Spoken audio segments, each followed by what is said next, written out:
Alec was telling me the other day, he's like, maybe you guys need like more action. And I was like what? And he's like, I don't know. You guys like on location. Like, well, first of all, I haven't seen Nikki since we started this. He's like, yeah, I know. It sounds very much like you're sitting having a cup of coffee. And I'm like, that's literally the tagline. Thank you for knowing exactly what we were going for. Great, we hit our target. Right? The vibe is coming across. I was thinking that it would be fun to do like on our rescheduled camping trip due to this lovely tornado, hurricane, bleh, stuff. That it would be fun to do like a live show or like a live recording. where it'll be so entertaining. It'll be 3 times as long because we'll be interrupted every 2 minutes. Right. Well, that's what he said. He was like, well, why don't you do something this weekend? I was like, you want to watch 6 kids? And he was like, it's fine. Okay. Oh, yes. Here you go. Enjoy. Yeah. All right. You good? Yeah. All right. If I run, I'll text you from safety. And with that, welcome to the Adventure Mamas podcast. We are Ashley and Nikki, and tonight we are chatting about safety when we are out adventuring with our little people. And yeah, we're going to just chat about some general tips and some things that we do with specific activities and things we might do in the future, how that might change for us. At least on my end, I feel like I want to throw out there before we start this chat that what makes you feel safe is very relative and very dependent on things that you've experienced or like things that you have anxiety about. And so like what makes me feel safe when I'm out with my kids might not be the same things that Nikki makes Nikki feel safe when she's out with her kids. Might not be the same thing that makes you feel safe when you're out with your kids. And that's kind of the beauty of conversations like this, because we can learn from each other and like what different things different people do, but also that I personally am coming from a place of I've never had like an incident, like a safety incident when I've been out adventuring with my kids. And so I'm not coming from a place of like fear or trauma or like, what if this thing happens again? I don't have that kind of weighing over me. And also we don't have that firsthand experience of like, how will you respond when you need to call 911? I don't know. Sure. You know, like we haven't been in that spot. That said, it's been really interesting to read your notes and see the things that you've thought of that I haven't. And that's what I really hope that this episode is for too, is not like to add more to anybody's plate, but just like, oh, wow, like I can do that easily to be mindful and create a more safe environment when I'm out adventuring and hopefully give people peace of mind. Because when, at least me, when I have a plan, I have peace of mind. Like if I know what my action steps are going to be, I'm going to feel more confident out and about with the kids. Yeah, for sure. More information is always better. Yeah. And having a plan. That's what I think. I don't know. Maybe some people, my husband lives in the camp of let's just hope for the best. He's like, stop, get off the internet. Stop looking up what types of snakes are here. And I'm like, I want to know what's going to bite me and where it's hiding. I don't want to overgeneralize or do like men do this, women don't do this kind of thing. But I definitely worry more. Yeah. My husband is much more like, well, if this happens, we'll do this, this, and this, and it'll be fine. Mm. And there's also unique factors that I have to think of as a 5'5" woman that he doesn't have to think of as a 6'2" man. That's hard to communicate with my husband too. Yeah. Because he doesn't think of like, for example, in Japan, it's a very, very safe country. Mm-hmm. And we were walking down like a back alley, because half of Japan is back alleys. And somebody came running, like it was nighttime and we just heard feet like coming quick. We were near a train station. Somebody was running to catch their train. And he was like, oh, wow, they're in a hurry. And like, I like jolted and was like, went into a defensive stance, because when somebody runs up on you in a back alley, it feels dangerous too. At that point, I was much smaller, much less confident, more easily intimidated, but I'd probably still be intimidated by it now, just less fragile. Now I know safety tips. Now I know I have pepper spray. Then I didn't. Sure. You lived in a very safe country. Yeah. And like I said, it turned out to be nothing, but just our responses were so different, because I don't think dudes always think about what it's like being a lady, being a little bit more vulnerable. And then especially with kids, not only are our kids more vulnerable, but we ourselves are more vulnerable when we are distracted by multiple children and taking care of them. So you go You ahead. want to start with some kind of, no, I was just going to say, do you want to start with some kind of general safety tips, and then we'll go through some more like specific scenario stuff? Oh, sure. All right. So for general safety, just kind of like all adventure situations, or maybe any situation, I don't know. Go with a friend. Don't be the only grown-up. And if you can't be the only grown-up, or even if you aren't, tell someone else where you're going. Yeah. I like my whole family went camping last week, my whole little family. And I text my mom. Be like, this is where we're going. This is the campground. This is when we should be home. Like if you don't hear from us by Sunday evening, like, you know where we're supposed to be. So like she had the campground and the site and all of that information. Yeah. And that's when you're going for like several days. That's for even when you're like out and about. Like if I plan something spur of the moment, I try to always at least make sure that I've texted my husband to be like, hey, we're going to this place. Not because he needs to keep tabs on me, but because it's good for someone to know where you are and where your kids are and when they might expect you back. And then if like something happens, they know where you were supposed to be. Yeah. I know a lot of people too who like share there's a thing on Google where you can share your active location. So like as you move, somebody can see where you move, which is a little bit intense, but also like I turned it on. I had a potentially shady Facebook Marketplace pickup that I was like, I was trying not to be generalized, but one of my big safety points with general safety is to trust your intuition and your gut feelings. And I was like, looks like a really great deal on a deep freezer. It's in a neighborhood that I don't know of.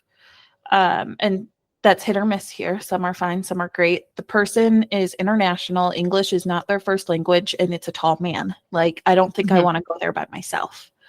I certainly didn't want to take my kids. My husband couldn't come with me, and a friend couldn't come with me. So I dropped my kids with a neighbor and put my location on my phone. And I was like, well, if I'm getting kidnapped or hurt, you guys will know where my phone was last. But it's that same, like, different situations might call for different things. And it turned out fine. Like, it was a very dense neighborhood. As I pulled up, I was like, well, I'm loud enough. If this person is going to kidnap me, he has 500 neighbors and I'm a loud screamer. So safety tips, scream loud. Yeah. The next one is the next one that I wrote down to talk about is situational awareness. And I wrote, put your phone down and pay attention, which is funny because I'm really bad at that. But I should be better. Yeah. And that's to your point earlier, like we're distracted, especially as mothers of multiple children. Like nothing ever has our attention 100%. Mm-hmm. But there's a lot that we can do to mitigate some of that. Mm-hmm. Like, I can't change the fact that I have 3 children who are always going in 3 different directions, but I can make it so there's not like a 4th and a 5th thing taking my attention away from something that might be going on. Yeah. Yeah. And like, it's such a hard balance because I want the pictures and the videos and this and that. But like a lot of times I come home and realize that I don't have those because I was watching to make sure that my little Moana didn't get called to the alligator infested pond.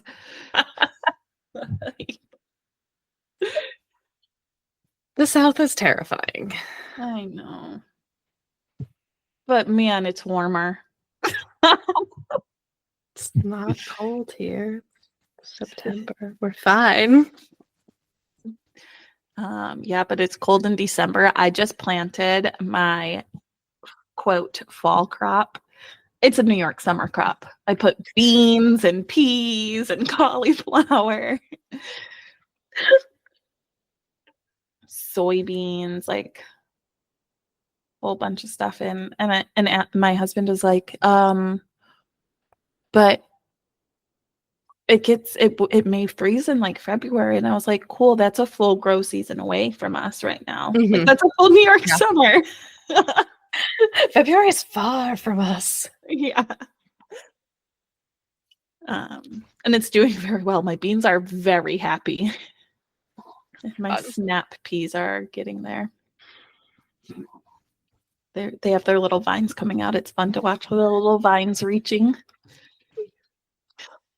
Yeah. The next one that you have is about first aid equipment.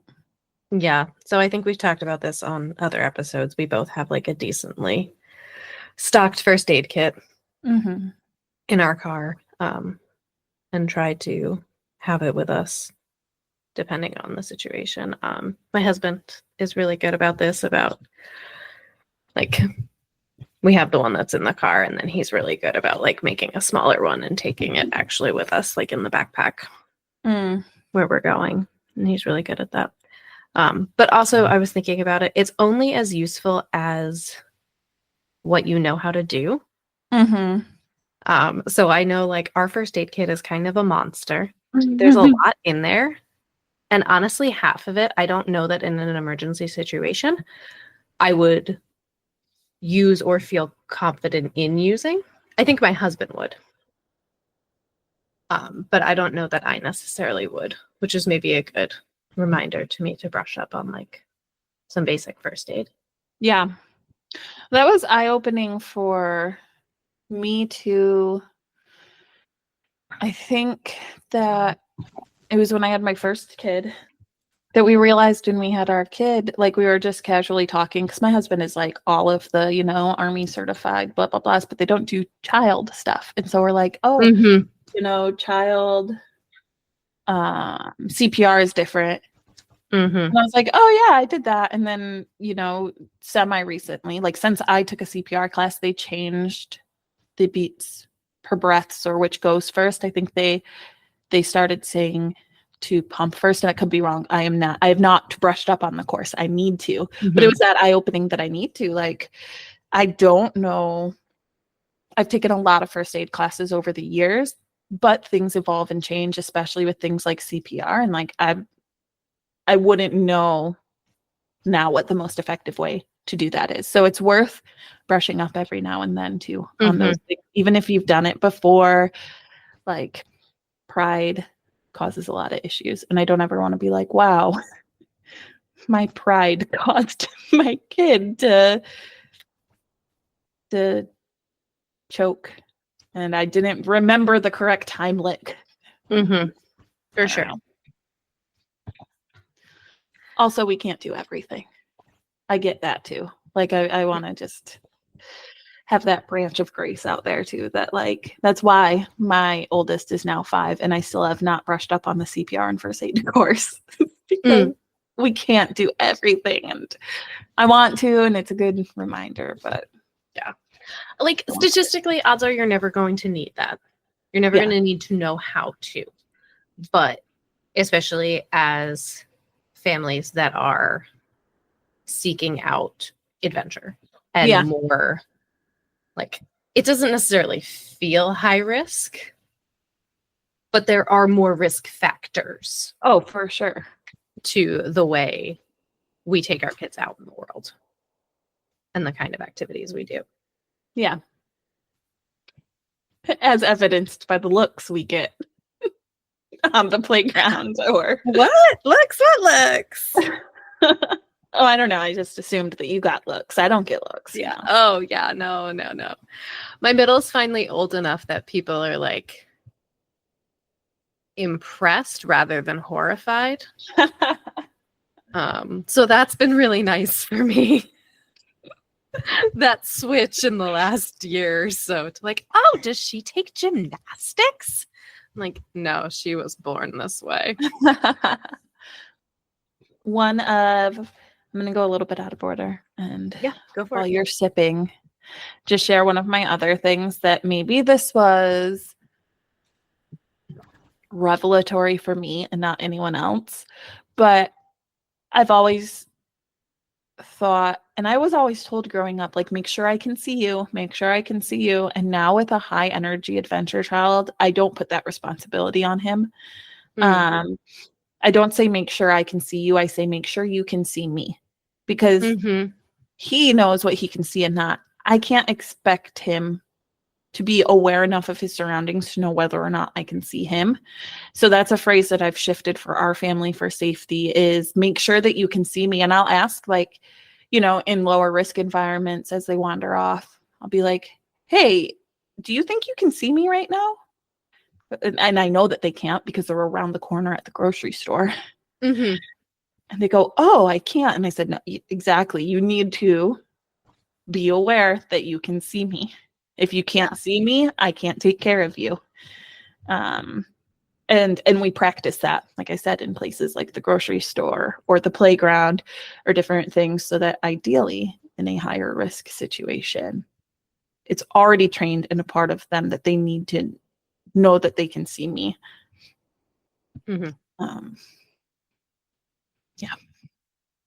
I like that point about practicing, because so much of this seems like it's second nature, and it's second nature to us. It is not second nature to them, and it's not intuitive to them. And so these things do require practice, and a lot of gentle reminding about how these go and what the expectations are in different situations. Yeah, we do a lot of car pep talks. Yeah. While they're still buckled in, unable to flee, let's have a pep talk. I tell them. See, it's not just you, dear gentle listeners, that get our pep talks. Our pep talks are for everyone. Equal opportunity pep talkers. What else you got with general safety? What else for general safety? I don't know where we literally just implemented this, so I'll talk about it right now. I just bought my kids reflective safety vests, and I don't know why I didn't do it sooner. It's great. Also, they think they're great, so that goes very far because I have kid buy-in. Yeah, but they're really into riding their bikes right now. So we ride in my neighborhood. It's not the busiest neighborhood. It's also not the quietest neighborhood. It's somewhere in the middle, and there are no sidewalks. And so my kids are learning to ride their bikes in the road. And having them in their reflective vests has just given me such a little breath and a little pause for the anxiety about our car not seeing them, because we talk about that all the time. Like, you have a small body. Most of the cars are very high. They may never see you. It's not anything that you're doing wrong. It's the height disparity. And so those reflective vests have been great. My children are going to live in them from now on. I love that. You should post an Amazon link to your reflective vest. Yeah. And my middle was like, "You need one too, Mom." I was like, okay. You bet I do. So we match. We have pink. It's great. And I don't know if we touched on this pre-show or after I started recording, but another big one for me is without fear, not from a place of fear, but from a place of intentional planning, is just learn your areas. Like if you're going to a new area, learn what you can about the area. And we can't know everything, but we can be responsible in learning, like, what's, are you in Tornado Alley? Like, apparently I am now. Didn't realize that. Was not in the welcome packet. No, I also didn't get a say. Like, I didn't choose this adventure. It was thrust upon me.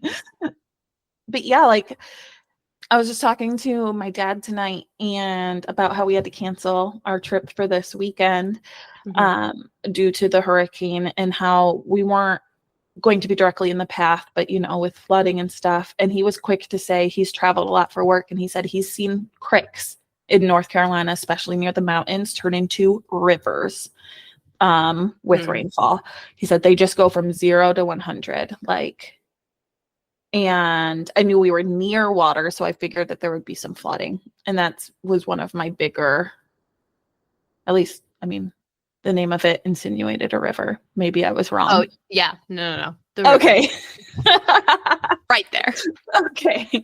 Yeah, but I was like, well, that sounds like it's going to be more likely to flood. And just that. And the gut. Like, I had that gut feeling that I was like, oof, I don't know. More than I don't want to let anxiety rule my life. But you got to use wisdom. Be prepared. Know what your area is like. Know what's living around your area. And I'm not saying don't go hiking where there's venomous snakes, but I'm saying that I know what venomous snakes are in my area. I know what type of habitat they live in and their general behaviors. I know, and I'm not an expert, so don't hear that, but I know general alligator, like where they live, what their behaviors are like. So that I know how to keep my people safe, because we aren't going to avoid all water and fishing and this and that because there's gators. I'm not going to avoid the woods because there's snakes, but I've learned that, I'm teaching my children to look over a fallen tree before just jumping over it, jumping up and over, because that is a habitat and it can startle a snake that would otherwise not be aggressive, but could be a danger in those environments. So yeah, I really don't want to induce fear with this podcast, which is hard with safety, especially with moms. I know we're planning to talk in the future about kind of mental health and parenting, because it'd be hard sometimes. But just using wisdom and planning to bravely conquer whatever we set out to. What are your thoughts? And I'm fully aware that this might get cut out of the podcast. What are your thoughts on guns for safety? We are currently a no gun household. It is not something that I have ever been comfortable with.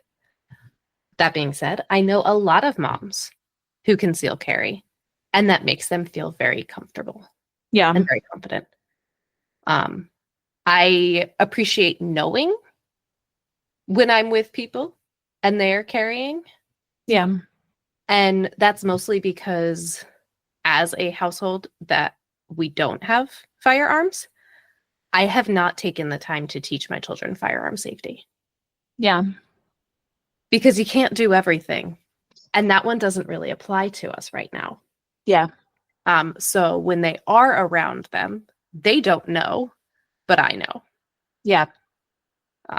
Because the trouble with firearms is that they are both protective and dangerous at the same time, which is the sticky wicket. And I know we sit in different camps on this, so I would love to hear your thoughts. I'm still conflicted as far as like home safety. I see the benefit of it. I think there's a lot that we would need to instill in our home to teach our children first with safety, and then also probably more extreme than some people would for safety measures. Like I want a fingerprint biometric gun safe, and just a few things that would be a little bit more of an investment for us in order to feel comfortable with having one in the house for general safety. But we have begun exploring at one of the camping trips. I think it was the last one I took with my husband. we got a little bit lost on the way in like some woods and organic farm fields, and we saw this huge cage, like trap set out. And I was like, oh, I need to call the owner right now. First of all, because we're lost and I clearly missed a turn. And second of all, what is that cage for? Sure. And I asked them, they were like, well, sometimes we have boar. They're like, they said like their behavior is they will not generally. I've never seen one at the campsite, but a neighbor told me that sometimes the boar will come in, and because they were farming, they didn't want everything getting rooted up or whatever by a wild boar. Cool. I've never experienced the wild boar has never crossed my mind. No, surely not. Like that's one of those animals that I forget exists. Yes. And apparently my husband is like, no, they are like incredibly dangerous. Like they are large, they are sturdy, they are tusked. They like you don't want to encounter a wild boar. And so from that conversation is now stemmed well, perhaps we could use a firearm in the event of boar or bear. Like I've always carried pepper spray for like people safety. Obviously, I don't think very few people ever want to hurt a person or an animal.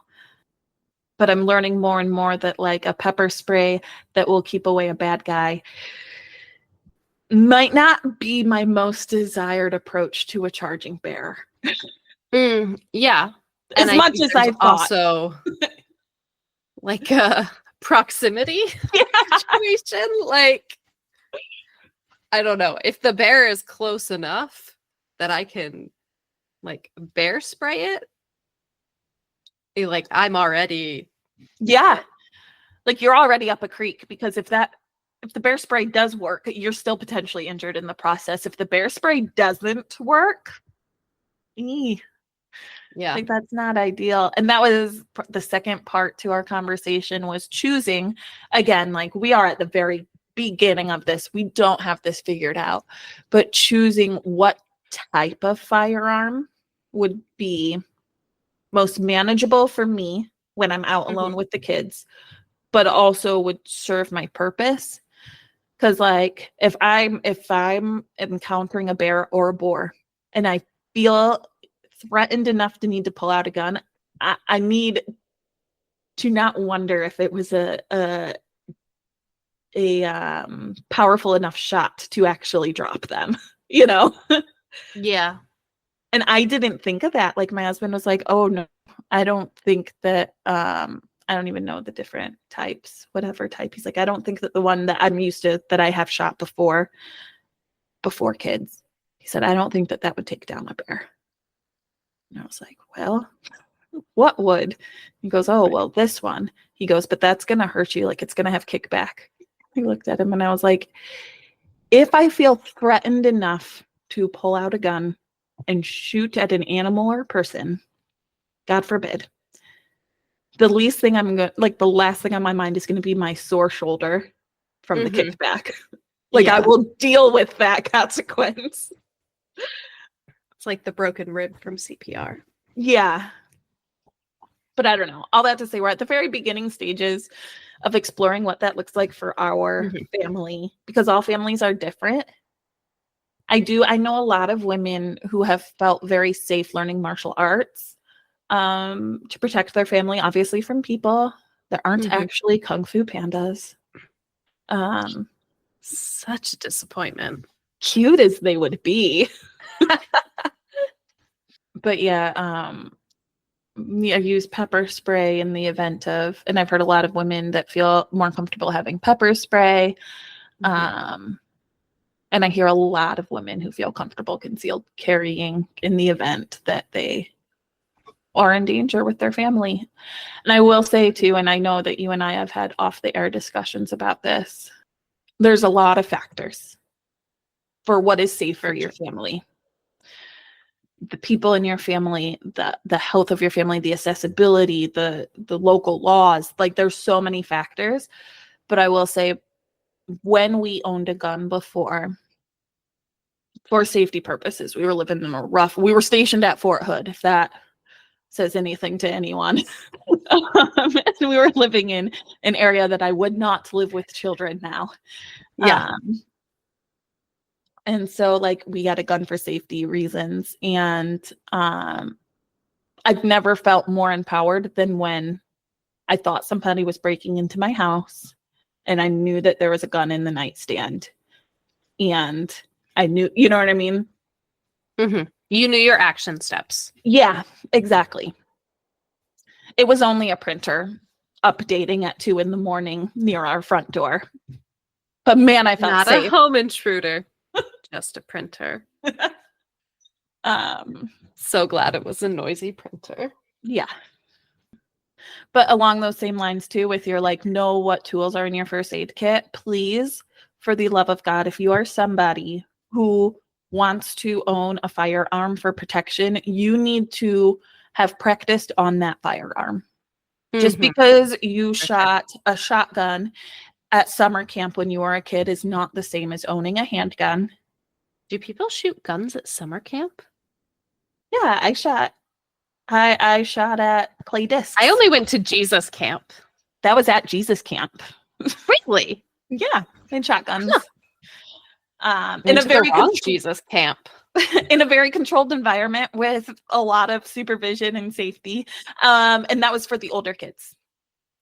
I shot at the clay pigeons. I have some really cool, they look like I'm so cool shooting them, but I missed everything. It was potentially the first time I ever shot a gun, actually, too. But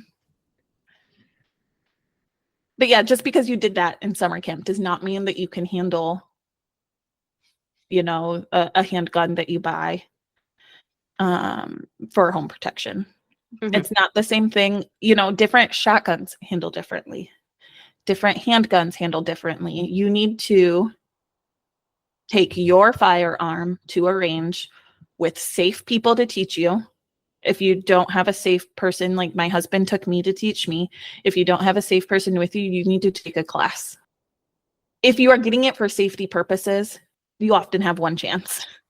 You need to be able to hit your target and do it safely and not endanger you or your family more so than the home invader or bear or boar.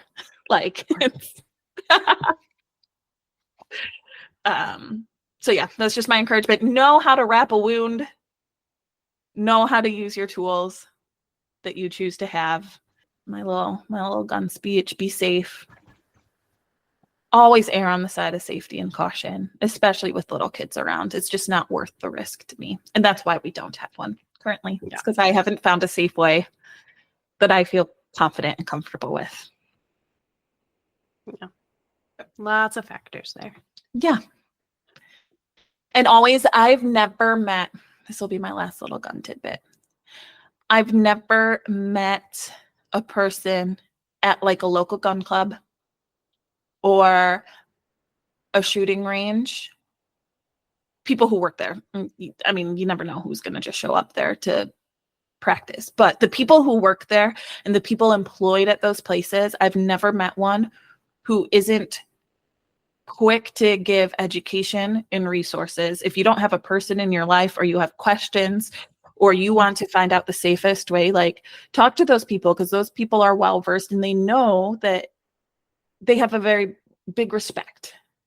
They know what's at stake with improper care and improper teaching, and they want to help people know how to use things safely and properly. So if you're ever in doubt or have questions, go talk to a professional. Is that safe to say on our podcast? Yes. that is the appropriate advice. Are we going to get blacklisted? For something at some point. By our, 50 regular listeners. I know. We're going to offend someone at some point. Yeah.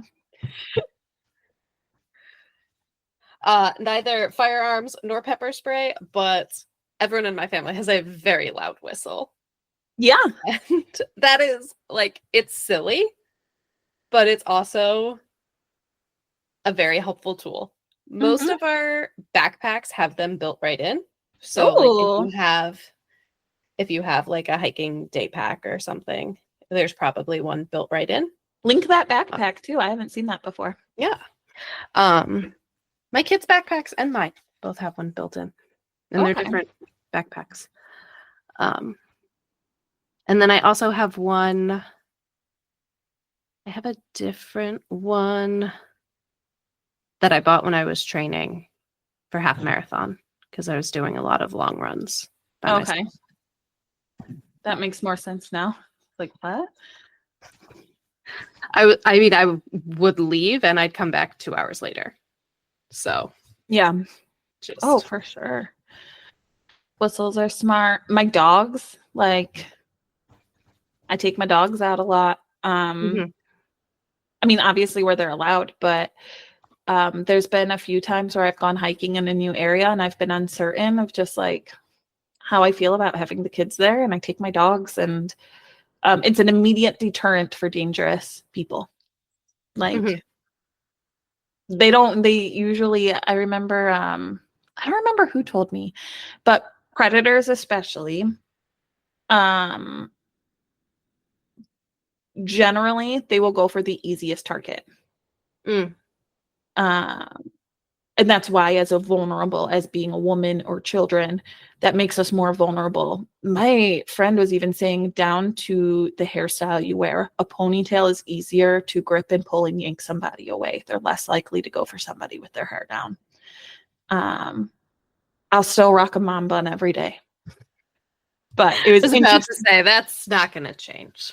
Yeah, no, I'm not changing there either. But 2 dogs immediately makes my family more difficult to prey upon.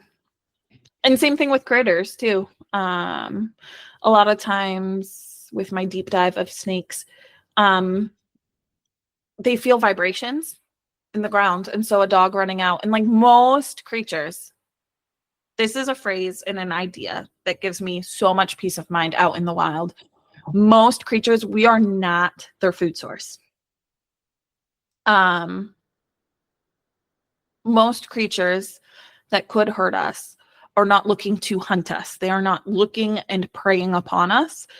They feel threatened by us, and therefore are acting out and responding to that perceived threat. So if I know what is threatening to them, I can remove that. But then also they're going to evade. So if I send my dogs out into the yard and they're running around and barking, or at a campsite or on a walk, those animals that we are not their prey are going to run away.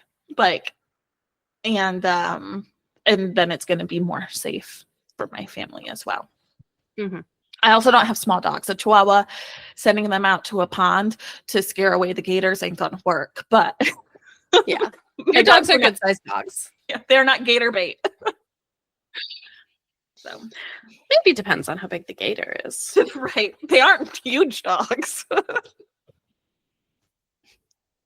Are you having vivid mind pictures of a huge gator trying to eat my dogs? Dexter would give a fight because he wants snuggles instead of to be dinner. Why don't you love me? Todd would just accept his lot in life. It's been a good run. Yeah. All right. Do you have anything else you want to say about we talked a little bit about trusting your intuition and going with your gut. Yeah. And that's another thing that I think just takes practice. Mm-hmm. And ideally, you never know if it had to pay out because you avoided the situation, but it never hurts. I'm always understanding when a mom says, "Oh, I just don't feel comfortable with that." Mm-hmm. I might ask some follow-up questions like, what doesn't make you feel comfortable? Or is there anything I can do to help you feel more comfortable? But if they say like, nah, it's just, I'm not feeling it today. Like, that's it. That's no is a full sentence. Like, trust yourself, trust your gut. We have, I'm gonna sound real airy fairy. Love it.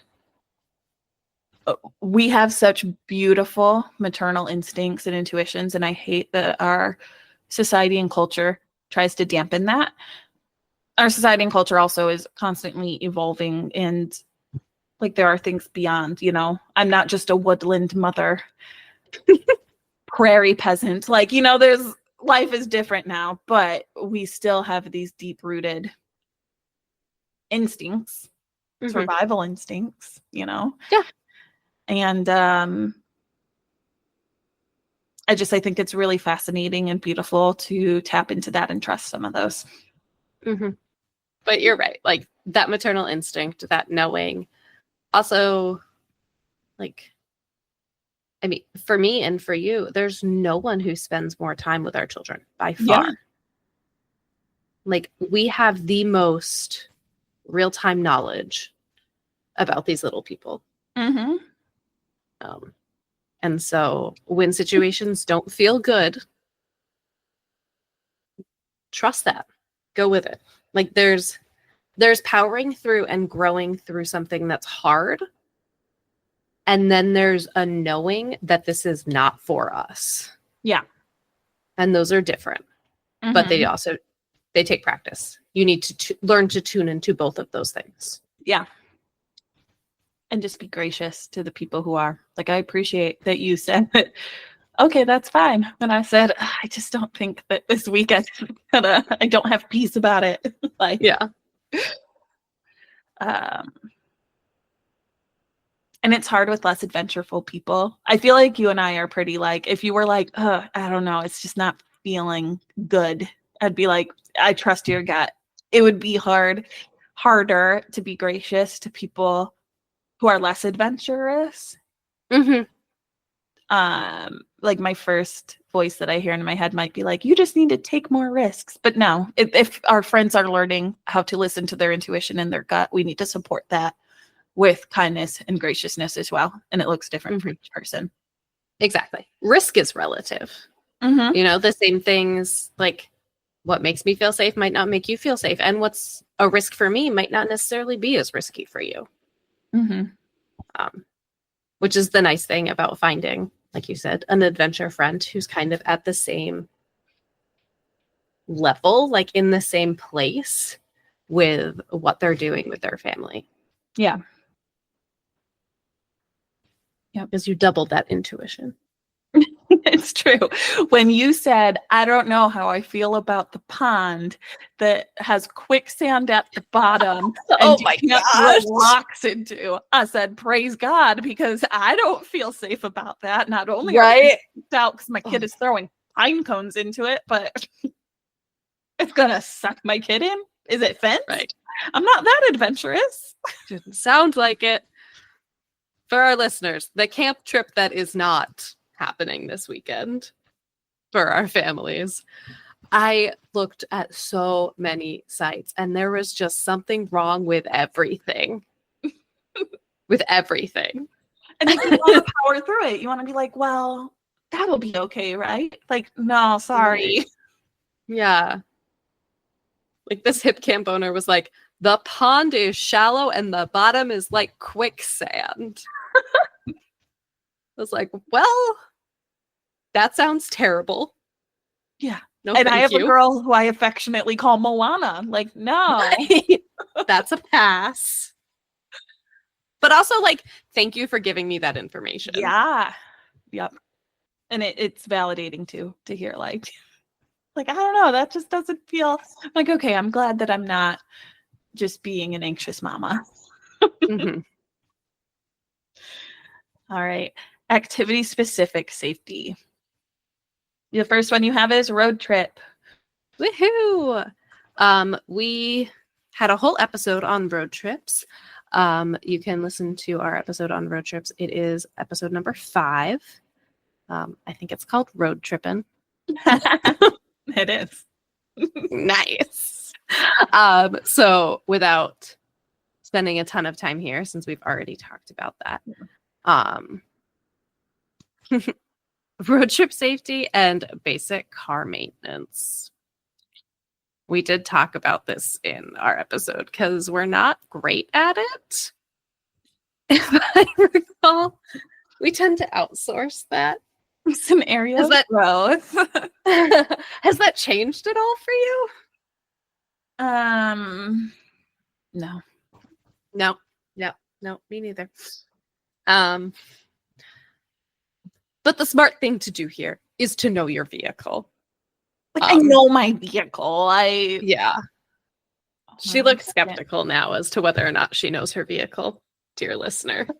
I know my vehicle. I'm listening to how close the tornado sirens are because 3 just went off and I got a new very, very different.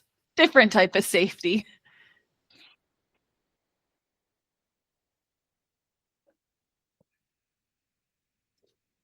There was one in like the town over. Okay.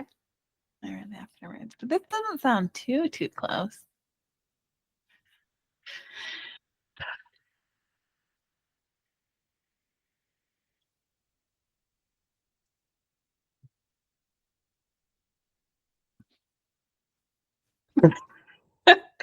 Somebody on the community Facebook group says, is there an actual tornado or are we all hiding in our bathrooms for nothing?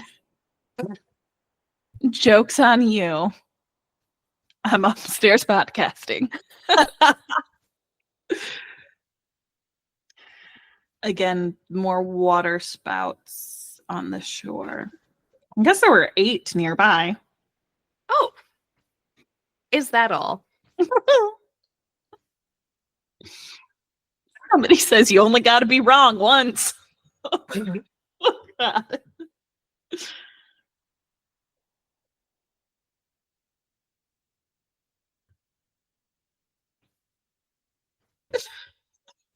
Oh, God.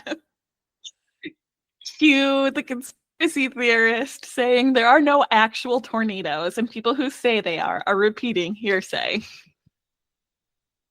Google it tomorrow and see if there were any actual tornadoes.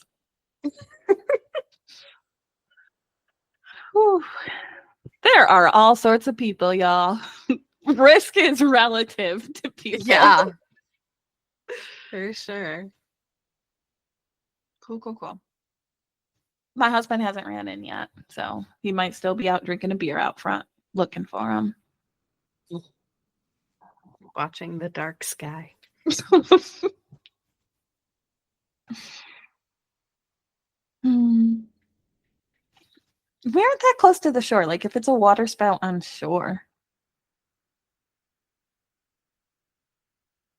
Not too concerned.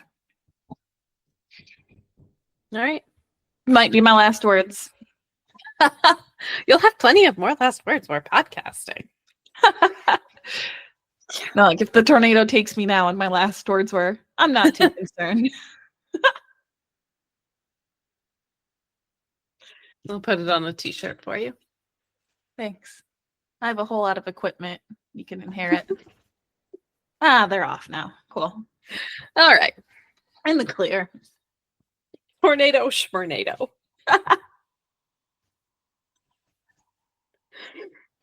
Okay, I am confident in my car. I am confident in how to do things like change tire, check the air pressure, get my oil changed. I know how to change my oil. I just don't want to. I know when it was last and all that stuff.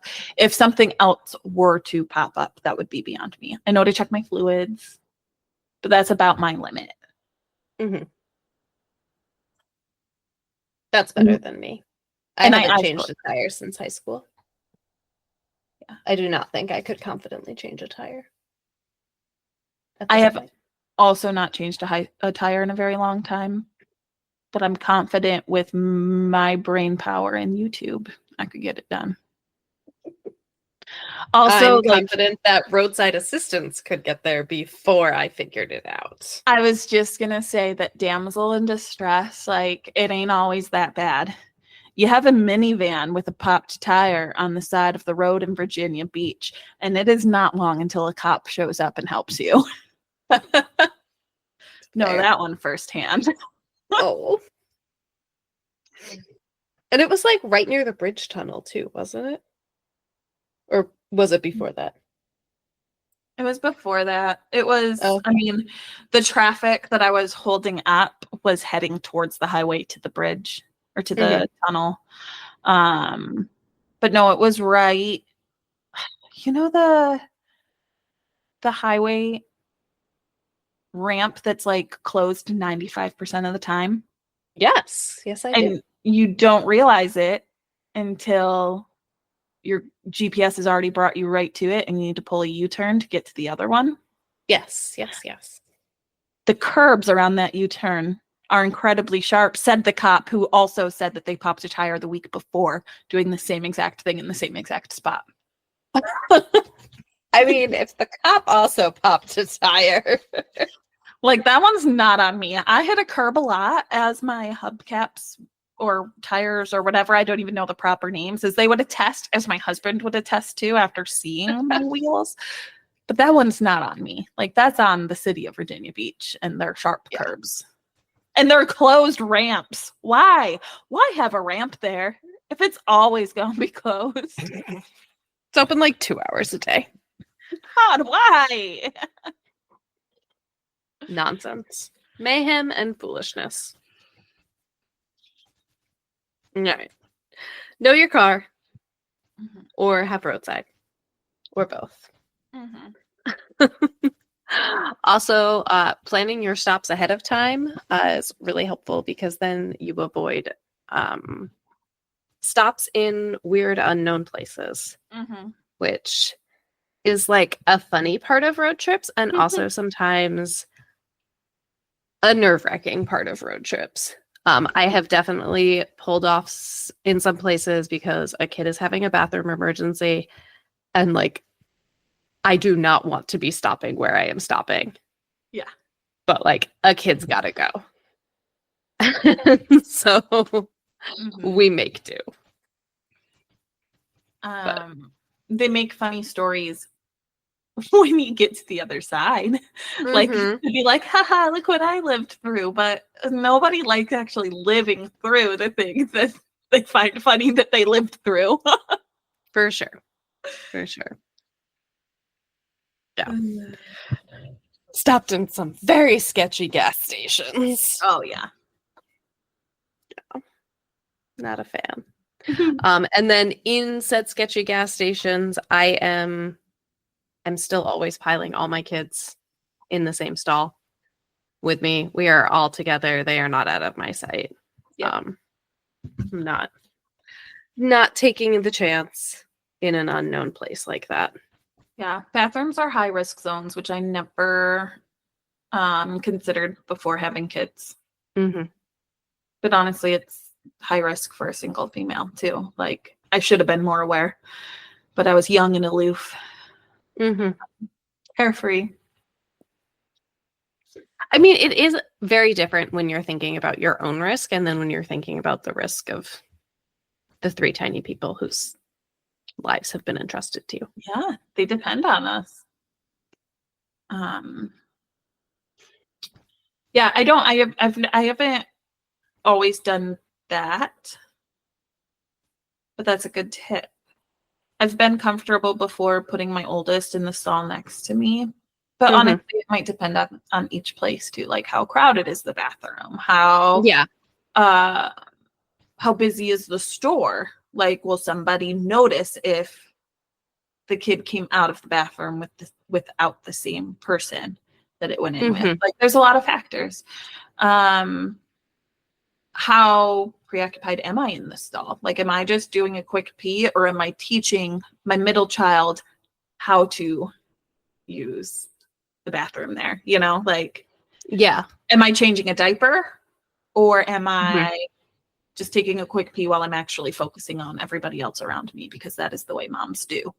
Yeah. Like, Not necessarily from safety, but just from not being so distracted. I usually, when we're road tripping and it's just me, I'll change the diaper in the car before we go outside. Just take that one out of the equation, because there's too many things I need to pay attention to at that point. Sometimes it depends on how packed out my car is. Yeah, it's not always good. Sometimes it's a driver's seat, and my kids are getting a little bit big to be sitting on the driver's seat for a diaper change, but we still do it sometimes. Any other road trip? I think those are the ones that I wanted to highlight. Do you have anything? No. Nothing that we didn't already state in our other episode. So if you're intrigued, like, go listen to our road trip episode, because we go into more detail for sure. Same for the next one. The next thing is water safety. We did a whole episode on the beach. That's episode number 3, where we talk about taking kiddos to the beach. Obviously not the only water with kids. There are lots of water situations with kids. I know our kids really love a creek. So that's a very different environment. A creek, a river. There's water parks, there's pools. It's a lot of things that fall under this umbrella. But a lot of it for water safety comes back to knowing your kids and knowing what they're capable of, and then knowing their surroundings. So what are the risk factors in the pool that are different than the risk factors at the creek, which are different than the risk factors in the ocean? And I know particularly my kids think they are better swimmers than they are. My oldest informed me that he swims now. And I said, really? Oh, good. Yeah. Did he just acquire that in his sleep? No, he said, Daddy taught me. I said, yeah, it's an ongoing learning process, my dear. I want him to be confident, but also don't be overconfident. You need to have a realistic understanding of your abilities. Yeah. Like, he won't jump into the shallow end without a life vest. You don't swim. You float and you paddle while a life vest keeps you afloat. There is a difference, and you're learning, and that's awesome. And I love that your daddy is teaching you, and you're a great learner. And you are not a swimmer yet. And what you can do in a pool is very different than what you can do in the ocean. They be different. Oh, for sure. And then we talked about this in episode 3, but when your kids are in flotation devices, making sure that they are like proper and good flotation devices. There's a lot of like cute stuff that doesn't necessarily do the job that it's supposed to. It looks good. That's all that matters, right? Yeah, it needs to look cute for the gram. Gram is not that cute. We paint a realistic portrait. Our gram is real. And by real, I mean neglected too. The Adventure Mamas when I finally posted on my own personal one and said, hey, keep up with me over here instead. I come over here more lately. Right. Who am I as a person? I don't know. Adventure Mama's podcast. Yeah. I don't know, and you won't know following my personal socials any longer. But yeah. The next specific activity. Yes. We are moving on to camping and hiking, which we have not really. We've talked about camping trips, but not necessarily from the vein of like a safety perspective. We've done So more recaps just of our adventures, like the good and the Yeah. bad, not necessarily like what we did to be safe. Yep. So we've lumped camping and hiking together because at least for me, those are activities that I tend to do together. We usually do a lot more hiking on a camping trip, at least as a family. And the types of safety precautions that I take while I'm hiking are the same types that I would take camping. For sure. For my family, we haven't started to get into like backcountry camping. It is a goal of ours. We are not there yet. So we are still car camping with our tent in a campground. We are near other people in those situations. We're not all alone out somewhere. So that is where our experience is coming from. And I think yours is pretty similar, Nikki. We've done a couple more backcountry. I would say that the creek we did in South Carolina, I think, was a little bit more remote.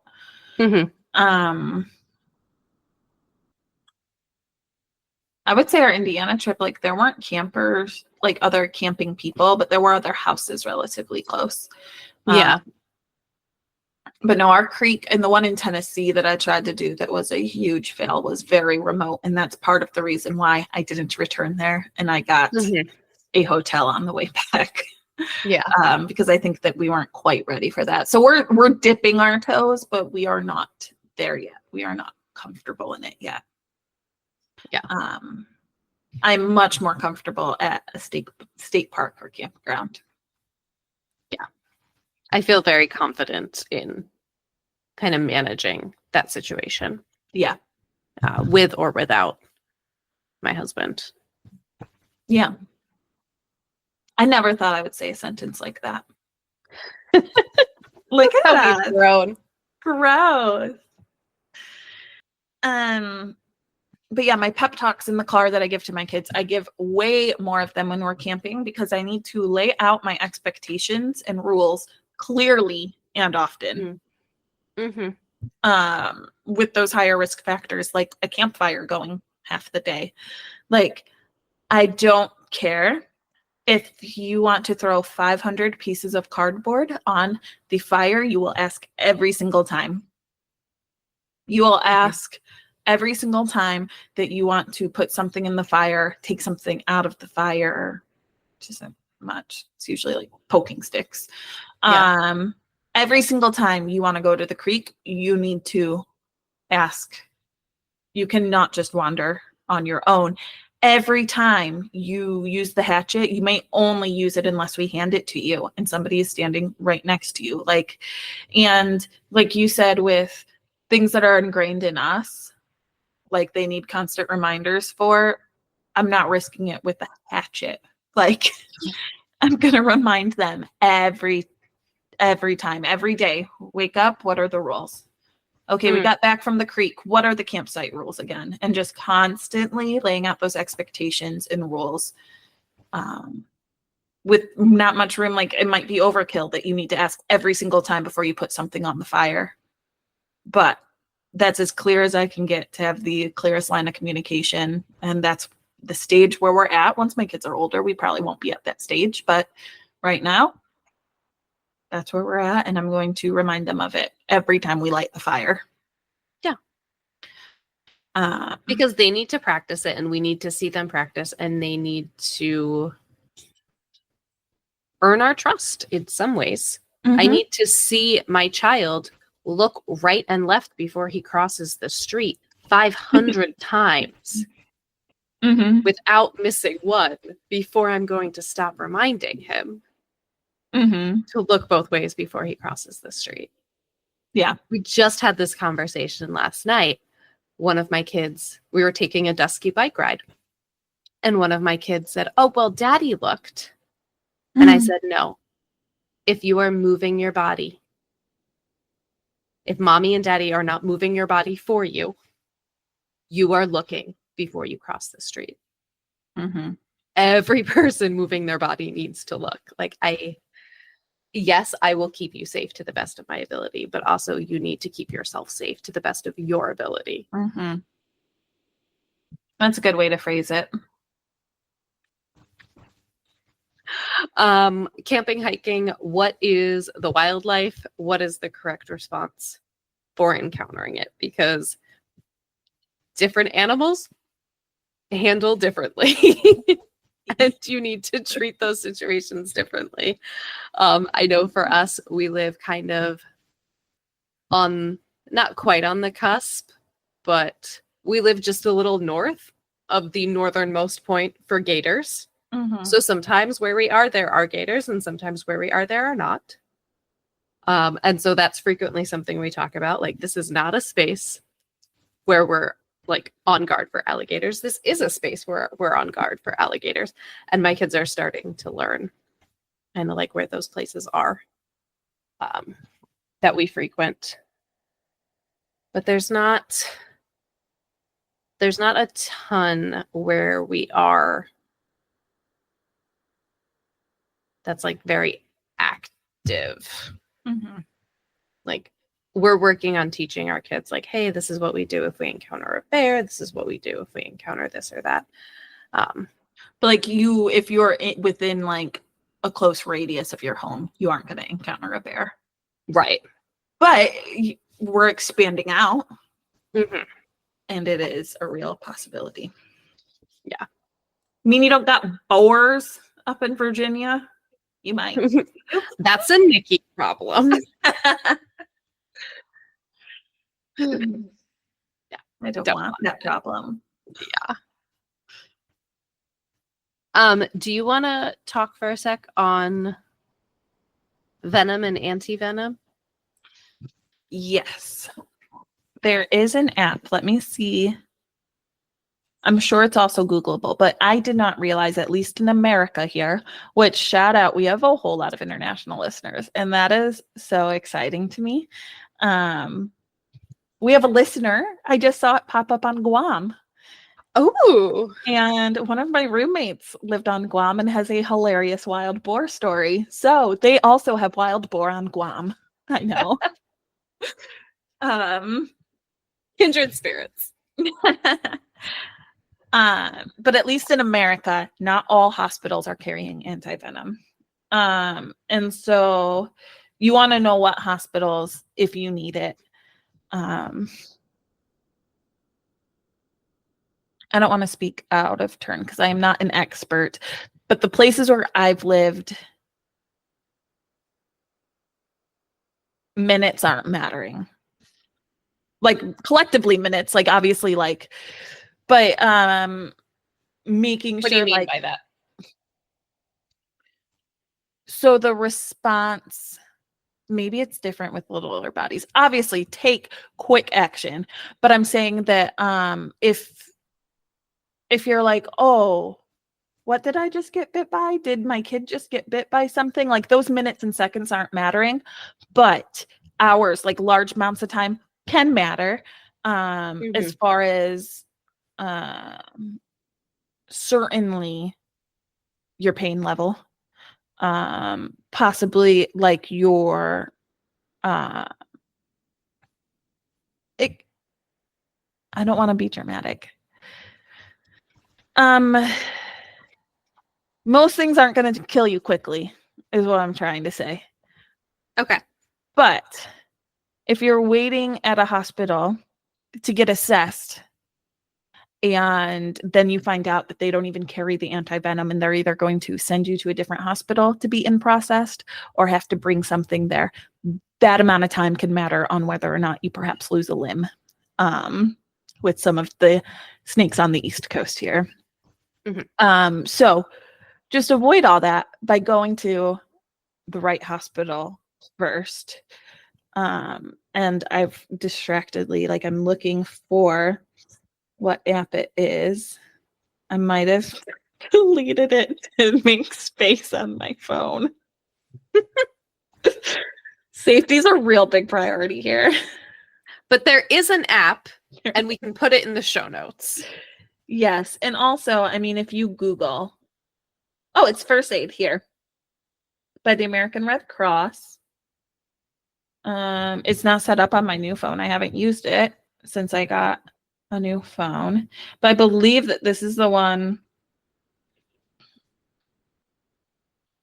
that will say, oh gosh, there's all sorts of things they have here for information, for all different types of injuries. And this is the American Red Cross. Is that what you're talking about? Yeah, the American Red Cross First Aid. I'm looking on venomous snake bites. Their emergency steps are check the scene for safety, check for signs and symptoms, puncture wounds, localized redness, pain, or swelling, signs and symptoms of shock, which they say require immediate emergency medical treatment. Giving care. They have step-by-step on giving care. I'm not seeing the hospital, but this is really great. Keeping the injured area lower than your heart. Don't have them walking as little as necessary, washing with soap and water. I didn't see the hospitals listed on the Red Cross app. It's a great app though still, and there is another one. I will look deeper after the show and see if it's buried in here. Or see what sources to look that up, because I know I've Googled it before. Like, I knew that the hospital our main hospital in Virginia, where I had both of my girls, both carried anti-venom. So I knew what my hospital was, and I didn't look further, Yeah. But you want to get anti-venom in the correct amount of time. You're such a wealth of knowledge on snakes. And I know it comes from a place of you don't want to meet a snake, but I learned so much from you about snakes. I almost wish you liked them because you just have so much to share. I am turning the corner from deeply disgusted, wish they would all burn in Hades, to intrigued, but not intrigued. Place to be. I'm fascinated a lot, but I'm not fascinated enough to ever want to encounter one. Fair. Not even I know which ones are venomous. I can identify a venomous versus a non-venomous one, and I don't even want to see the non-venomous ones. Hard pass, no thank you. But thank you for being kind and encouraging. I learn a lot. It's fun. But that's I like to, and this is what I would encourage, most fears can be overcome with knowledge. And there's still that instinctual part of me that says nah, I'm not messing with you.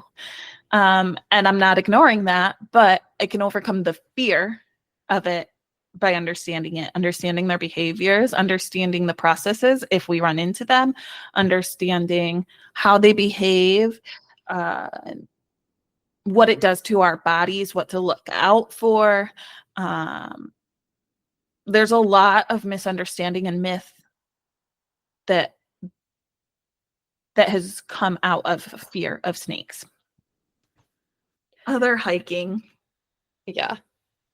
Last thing I wanted to touch on for camping and hiking is obviously, when we're out and about, we do not want children getting hurt. We do not want anyone getting hurt. But being realistic about how far you could actually carry your kid if they could not walk anymore. Not very far. Yeah. Which is like I'm in trouble. Yeah, it's definitely food for thought when I am out with all of mine by myself. As I was just telling, we were all hiking as a family, like all 5 of us, last weekend. So my husband had the big, like, Osprey backpack hiking carrier that my 4-year-old did not get in, but she can. That is her carrier if she needs a break. And then I was obviously wearing the baby because the baby does not walk at all. Can't walk. The baby doesn't hike because she is just not carrying her own weight. She is a baby. Not a baby like I call my baby. Right. Like an actual baby. She's an actual baby. All 9 months of her. Not a very good hiker, that one. But I was kind of joking with my kids, but it was serious. I said something to the effect of the only person who's not allowed to get hurt right now is Daddy. Because if Daddy gets hurt, I can't carry him.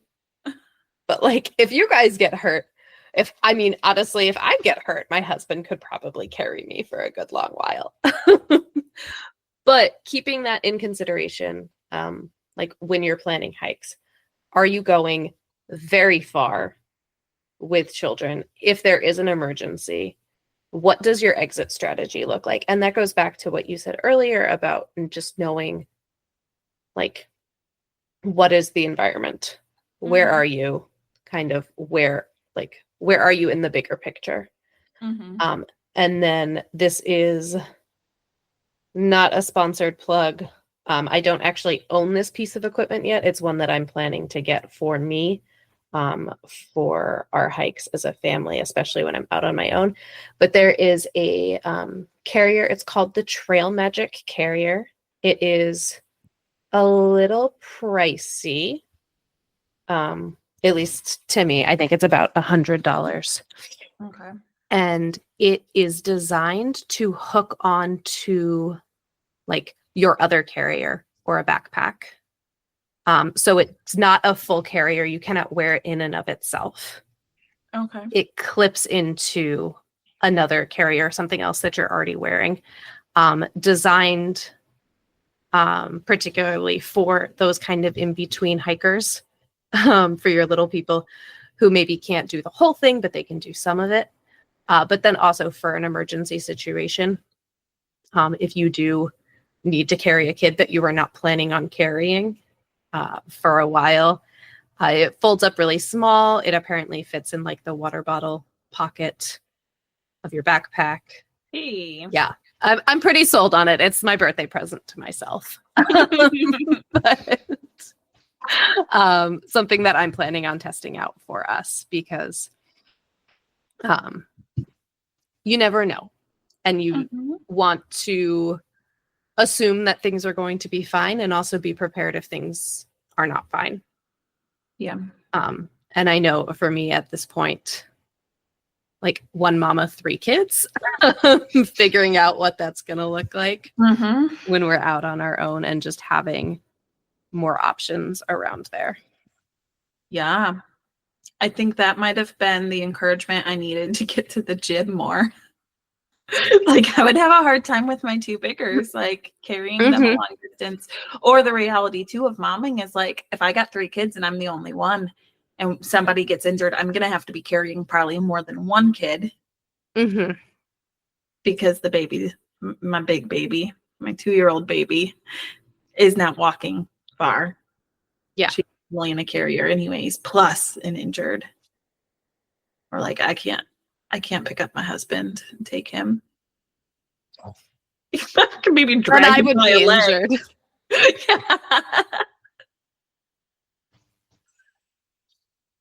He's got to get himself out of the woods. I don't know. Call in the helicopters. Call in the cavalry. I'm That's why out. people get medvaced. Be like, why did you call me to this trail in the state park?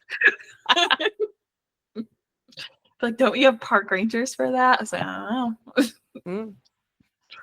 Seemed like the most reasonable course of action. You're 0.4 miles from the trailhead. We weren't moving from this spot. I don't know what to tell you.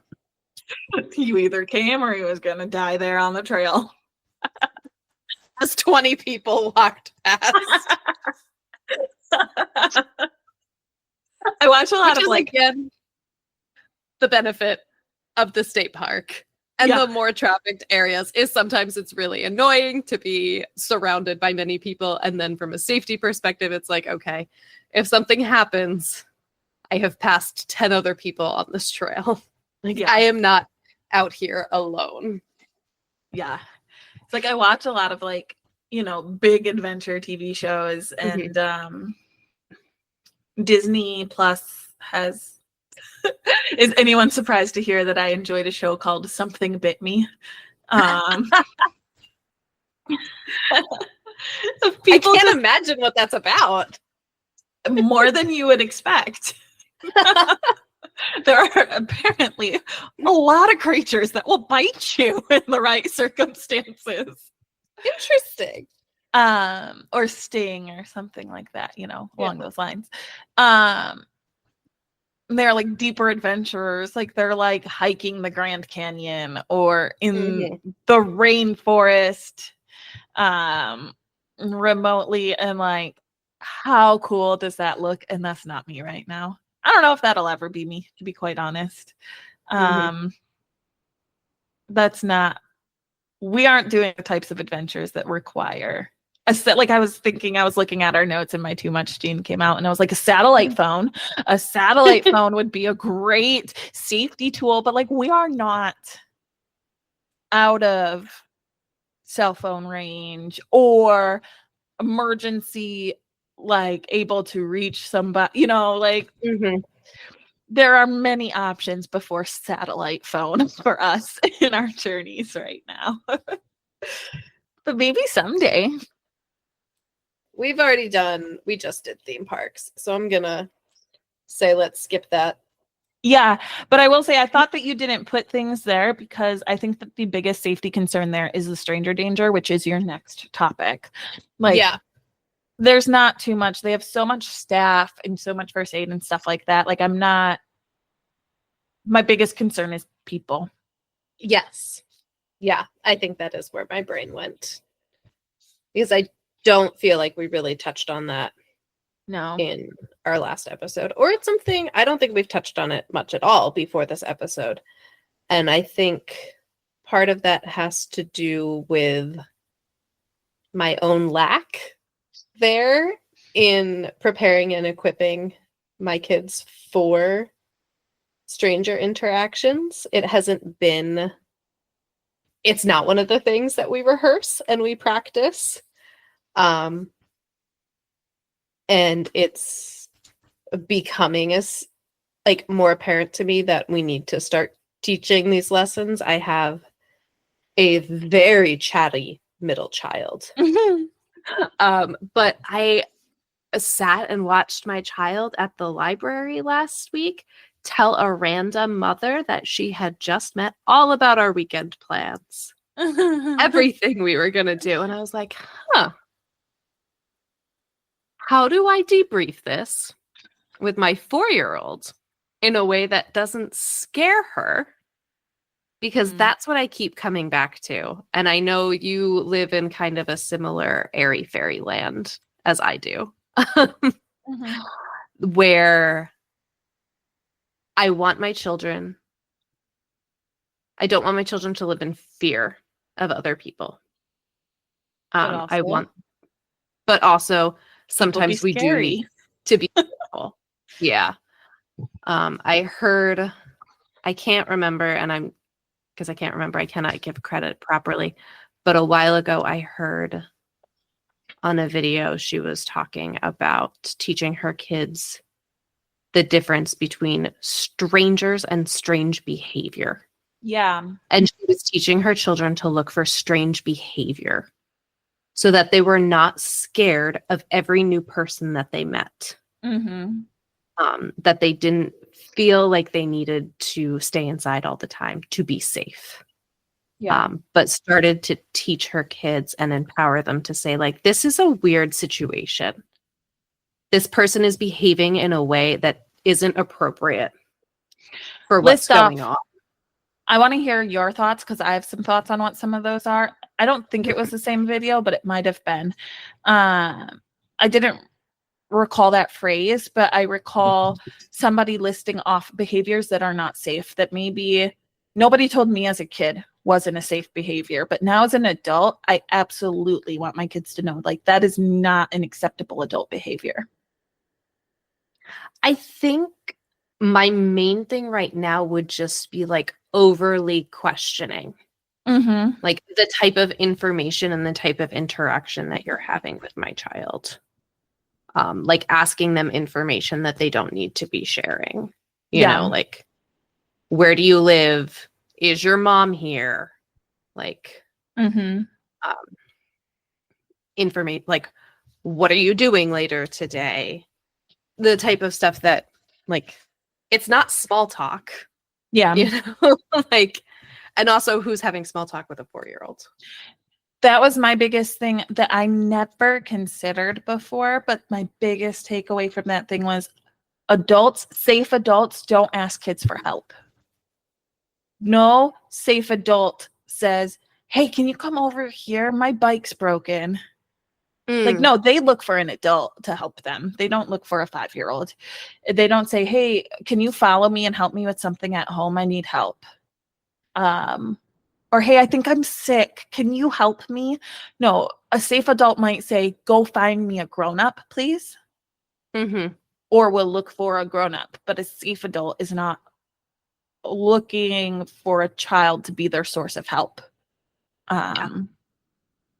In that way, obviously, like holding a door open at the grocery store is very different, but that's not a come with me, I need your help. Come help me load the groceries into my car, I need your help.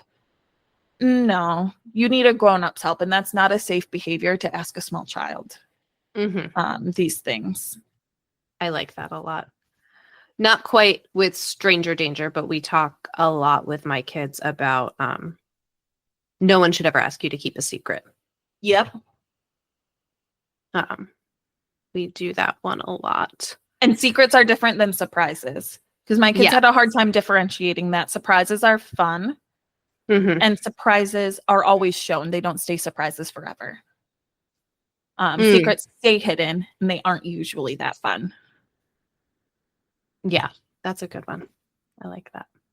And then actually last night I had this conversation with my oldest, right along the same thing with oversharing with the middle, and we played a game called Guess What? Guess who the appropriate audience is, essentially. Was that the title? Because that's a winner. Yeah, that was essentially where we because I realized, like, so we live on posts, so there's gate guards, and he was like, roll down my window, and he normally likes to wave or make silly faces at the gate guards, which I'm sure they enjoy so much. Yeah. But instead he was like, Mom, roll down the window. So like I'm already starting to pull away, and I stop and roll down my back window, and my kid shouts out, I'm in a booster seat now. And I'm like, okay, baby, he really didn't need to know that. And he's like, but it's exciting. And I'm like, I understand, but that's like exciting for friends and family that you're getting big enough to be in a booster seat instead of a car seat now. So we said, and I came up with different things. I said, is this something that's private that we don't tell people? Is this something that we would tell our friends and family? Or is this something that we would say to everyone? So I was like, wow, the weather is nice. I love that it is warm out today. Is that something for everyone? Something for friends and family, or something to keep to ourselves? And there was actually very few that were for everyone. Interesting. Yeah, I mean, which honestly, like, telling somebody about your day, like the details of your day, that is a friends and family. Telling somebody your weekend plans, that is a friends and family. Yeah. You know, telling details about your family, where your sisters are, what your daddy does for a living, like some of these things, those are essentially friends and family. And it really stunk to say it, but the reality too that I told my son is I was like, strangers don't really care about these things. Like telling, and I kind of left it at that instead of safety, so that he wasn't scared. And also because we were at the point of like, that gate guard does not care that you're in a booster seat. But like, you know, stranger in the grocery store doesn't care that your favorite color is green, but your friends and family do because we love you. Yeah. You know? And also your bodily functions, that is private. That's a really great plug for the poop talk there. I'm done with it. I don't want it. Yeah. I'm done. So that's how we've been framing it and kind of trying to make it into a game. Yeah. I like that. I know even like between Alec and I, we're having a hard time sussing out exactly what lesson we want to teach our kids in regards to strangers. And we're having a hard time getting on the same page. Because 2 days ago, the kids were out front in the yard and I was inside nursing. And they came in and they were like, someone like stopped while they were walking to ask us about what we were doing. And I was like, oh, like, tell me more. Like, it was, you know, like staying neutral. And she was like, my middle was like, oh, he asked if my mom knew, or if my mom let me do this. They're like digging in my front yard and building a stream. So it is very like, is this okay with your parents? Like, it didn't surprise me that someone might comment on that. Because my kids have been running the hose for like 30 minutes a day. And they are like trying to build a river in my front yard. It is an ongoing project. It is noteworthy. But my husband was immediately like, don't talk to people you don't know. And I was like, yeah, but also we do talk to people we don't know. So I don't know that that's the lesson that we're trying to teach our kids, because there are several other neighbors that I couldn't tell you their names, but we greet them every day when we see them. So figuring out like exactly what is the lesson. Yeah. And so much of it is situational, which goes back to like, this is a strange behavior, not a strange person. Yeah. Like, these are things a grown-up shouldn't be asking you. These are situations that if you find yourself in, you need to find a grown-up you trust. Fast. Yeah. And after looking at your notes too, one of the things that I don't know where I learned this from, but I've definitely said it to my kids before, is if there's not a grown-up that you trust, like you're separated at the theme park, or for whatever reason, like you can't find me, or a stranger does, like, you know, you went to help them and realize that things aren't great, you know, that they were not a safe person, is to look for a mama with kids. And it's not that all dudes are bad, and it's not that all moms with kids are safe, but they're more likely, like that maternal instinct. Like if any kid came up to me and said, can you help me find my mom or something, or I don't know where I am, or I don't know who that guy is, they're one of my cubs now. Like, you're with me. I'm your mom for the moment. Like, and I think that the majority of moms would respond like that. And so, there's been times where I've told my kids, like, if you can't find me and you're in danger, you need to find another mama. And that's like and again, like, I don't want to frame things like there's good guys and bad guys, although that is one way. I do tell my kids there's more good people than bad people. I tell them most people are good. But there are bad guys. I don't want to scare them to the point where they need help and feel like they can't ask for it. Yeah. I want them to be on guard while still trusting that people are good and going to help them if they need help. Yeah. That they don't need to be afraid. Yeah. That's hard. That's not the way I was raised. Mm. It was very I much think we're like stranger danger, like, yeah. don't get kidnapped. Mm-hmm. And I think a lot of the parenting books I've read touch on that, that we kind of lived, or we were young children at this kind of heyday of like national news and the 24-hour news cycle. And so when something bad did happen, it was constant, like you're constantly being reminded of it. Yeah, it's and not so good. It seemed like terrible things were happening all the time. Mm-hmm. And so then we were raised with that, like, don't talk to strangers. The strangers are bad. Yeah. But like there's nuance to it, because it's campy, but every friend is a stranger, like, before they're your friend. Mm-hmm. Yeah. And hey, I met one of my best friends who was a stranger on the internet. Strangers on the internet make great friends. Yeah, which I think I want to dive into that more on our upcoming, mental health anxious mama episode, because man, I hate the news, but I also don't want to be ignorant. But also, like, it is not good for your brain to know every bad and scary thing happening all over the world.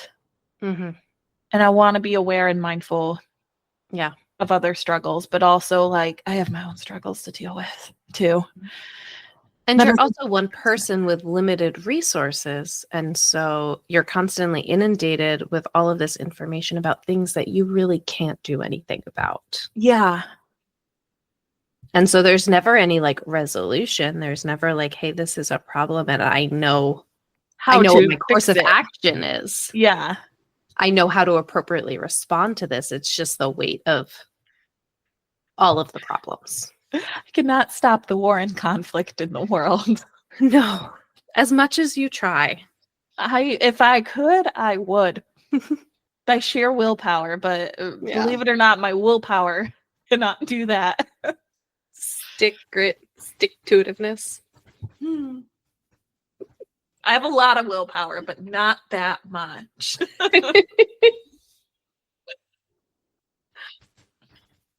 All right. Shall we talk about Responsibly Brave?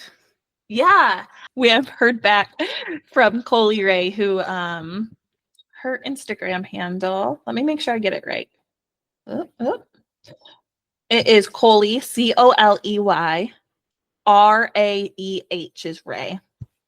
And she's an adventure mama. She is a really wonderful resource, and I've went through her Responsibly Brave course that she does online, on social media. She sends out some resources. I think most of them she's put together. Some of them are like, I think she has some Amazon finds. I forget, because it was a few years ago that I did it, but she puts out a lot of resources on like an exclusive tab on her social media, and has a lot of conversation about safety and this concept of being responsibly brave and wanting to go out and do the thing, but also like not get yourself in trouble doing it. Like, we need to take care of ourselves and our families while we're out doing adventures. And honestly, like, no adventure is worth the cost of my children's safety. I haven't found an adventure that's worth the cost of my safety. Maybe I haven't found the hidden gems in the world, but also, like, right now I'm in a season where no adventure is worth taking my kids' mama from them. Whether or not I want to do a super risky behavior, that's not my season right now, because I have babies who need me. Maybe someday once they are grown, I will take bigger risks. But I'm not about that right now. I need to be responsible right now. And she has that course, and she did confirm that it is available. I believe she's revamping it.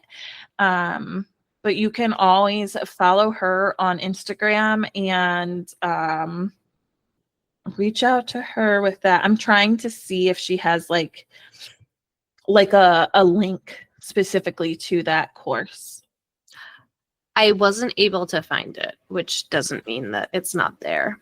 Okay. It just means that I'm bad at looking.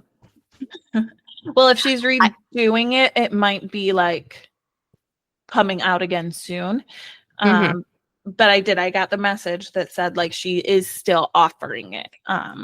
Maybe like, and I think because it goes with like a group of people can sign up. So maybe she'll be offering it again with like another group soon. But keep an eye on her page because it's a really great resource. It was kind of like my first dabbling into thinking about safety with my kids and learning more about safety beyond how I already need to keep myself safe, if that makes sense. Yeah.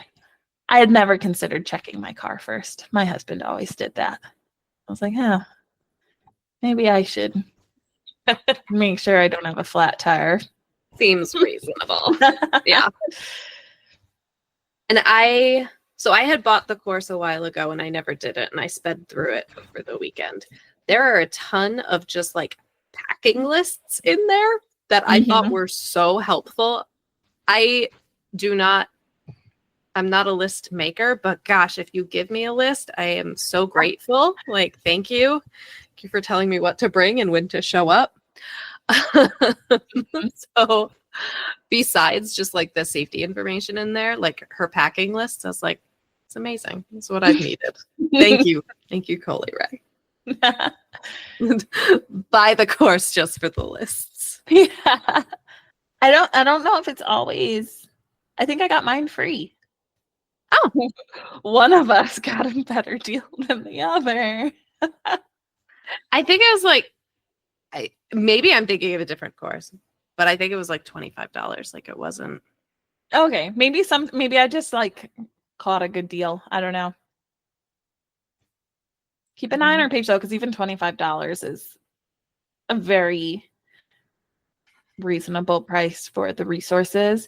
And like she gave us like a challenge every week and then checked in to make sure that like we did it, and it had a group chat directly with her. And just having somebody who's been there and done that.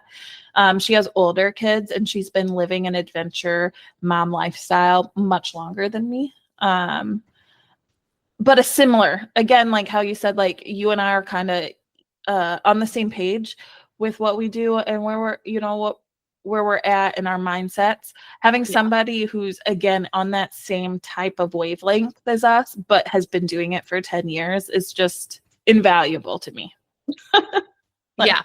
Tell me everything. We'll see. She's a step or two, like a stage or two ahead of us. And so that's nice to see and to learn from, to know like what's coming next for us. Yeah. Oh no. Show me my future. Once these kids are a little bit more independent, but like some of the adventures she takes with her teenagers, I'm like, oh my gosh, this is so exciting and encouraging to look forward to. Like she goes backpacking with her teenagers. How fun. Maybe someday I won't have to pack out a whole car full of baby equipment to go camping. What a glorious day that will be. It's a nice thought. I won't need strollers and sleepers and carriers. It'll be wonderful. And they'll carry their own dang backpacks too. Or maybe she would say that they don't. I don't know. We'll see. Hopefully sometime soon we will have a chat with her about that. Yeah. And that will be the question I ask her. Do they eventually? When do they carry their backpack? At what age? What countdown do I need to look forward to? I think that's my thoughts on safety. I would love to hear anybody else's thought. If there's anything that you've come across that is a great resource or a great tip, please let us know. I want to hear it. We have other listeners who I'm sure would love to hear it too. We'll share your thoughts, give you a nice shout out on the pod. But also, I personally want to know. Just tell Nikki and I. We'll have we secrets. Might share with everyone else. They're really safe, I heard. We don't keep secrets, Nicole. They're surprises. Send us some messages so we'll have surprises for next week. We should not podcast this close to midnight. Have I crossed the threshold into strange behavior yet? I think so. If somebody approached my kid and said that, I would absolutely pull them inside and call the cops. Send me a message. On that note, it is our bedtime. It is. So send us your messages at the Adventure Mamas podcast or Adventure Mamas podcast at gmail.com. Or you can follow us at Instagram at Nope, I'm saying the now too. Darn it. I know. On Instagram, we're at adventure.mamas.podcast. Yes. We're also on Facebook. So give our Facebook page some love because it could use it. It needs some love. And that is the Adventure Mamas. It's the only one with the Facebook as the face. That makes sense. Yeah. So until next week, happy adventuring. Happy adventuring.